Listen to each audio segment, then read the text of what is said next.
Hey, what's going on, BookTube?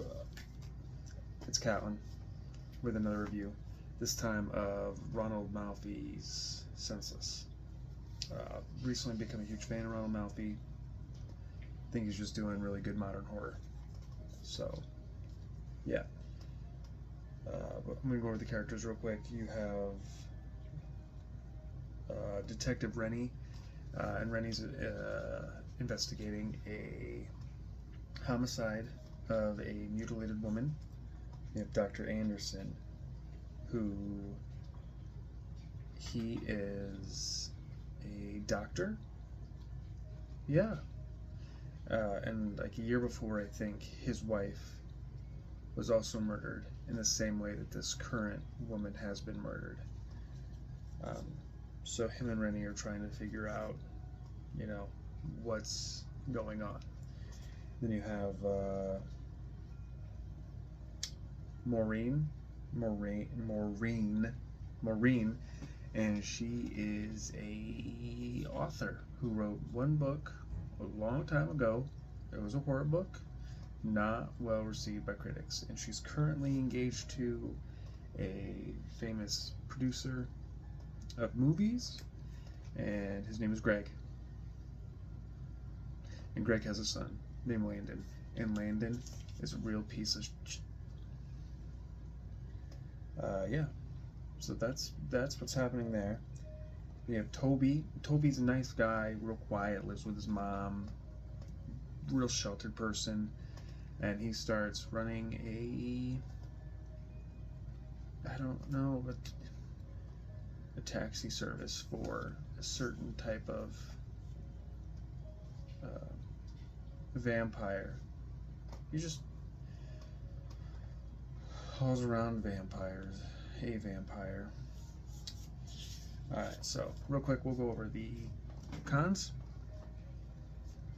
This is absolutely a notebook for my daughter's 5th birthday of ducks.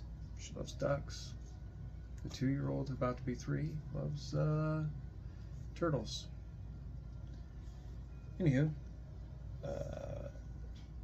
so one con is, for the first half of this book, Toby's POV to me was just hit and miss. I was like, I don't care about your piddly ass problems. I don't.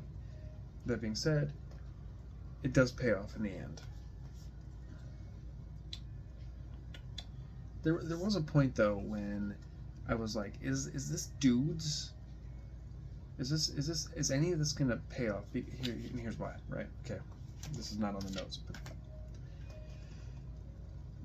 this book at the beginning feels like oh shoot, there is another character POV, and that's up in a mechanic. No one cares. Fuck that guy.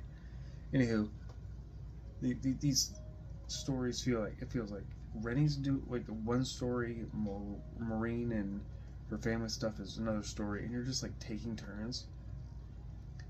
That being said, you're not hopping around frequently. You're really sticking with them for a chunk, like a book. So you're getting plenty of time with Rennie before you go back to Maureen, before you go back to Toby, before you go to the mechanic, before you go back to. So that's fine. But for the first half of this book, it feels like you're like, how is any of this relevant to anything else? Period. And I think he really does that intentionally. I liked it. It didn't bother me once you got to where you were going. I wish we would have gotten more Rennie. I think that Rennie is a good detective, and I think that he could easily write more books with Detective Rennie as a focus. So there's that. There is a thing. There is something that happens in this book, right, with Maureen and her fiance's son Landon, where I'm like, what is this lady doing? Get out of the house. Do you understand? You need to leave. Common sense, woman. Get out. And then you have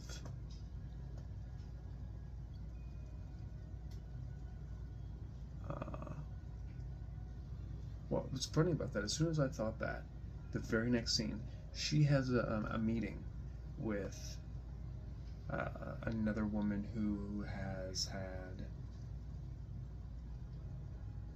interactions with Greg and Landon. And even she is like, listen to me, you need to leave. You need to leave now. And then she says something wild like, about, she says something fucking wild, and you're like, what? Get out, woman. Although it did make for entertaining read. Backing up. So this is the stuff that I liked, that worked. For the most part, this book is interesting. It kept me gripped, kept me hooked. Even though we didn't get the big twist until the very end. And the reason I think I like this twist is I feel like this is something wild that you would see in the news in California, and at the end of it you'd be like, oh yeah, that is totally realistic. I could believe something wild like this happening. So the twist worked. I liked it. Then you have Rennie. Liked him.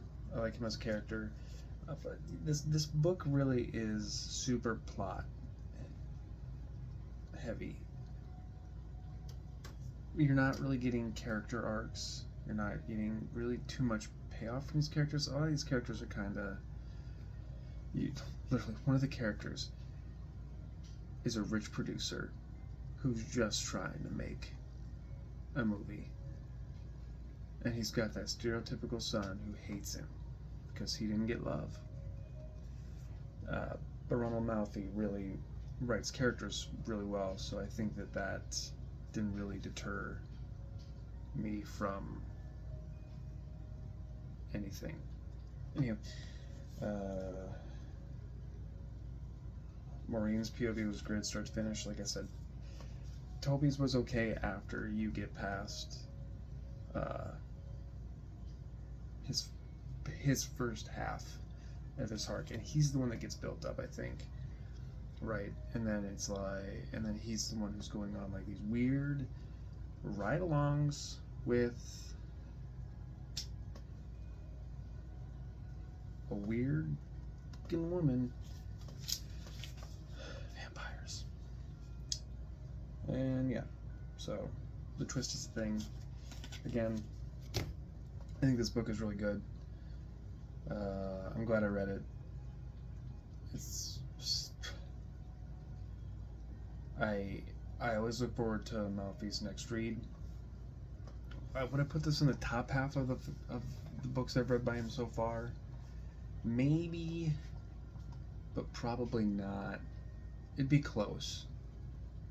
Like I said, I like small town horror more than this. I like Night Parade. Night Parade's probably my favorite. I like Snow. I like They Lurk? No, it's not They Lurk. Bone White. I'm thinking of Bone White. Like Bone White more than this. That's not saying that this book isn't good. I'm just saying that, like, in terms of Malfi that I have read, I think this is good.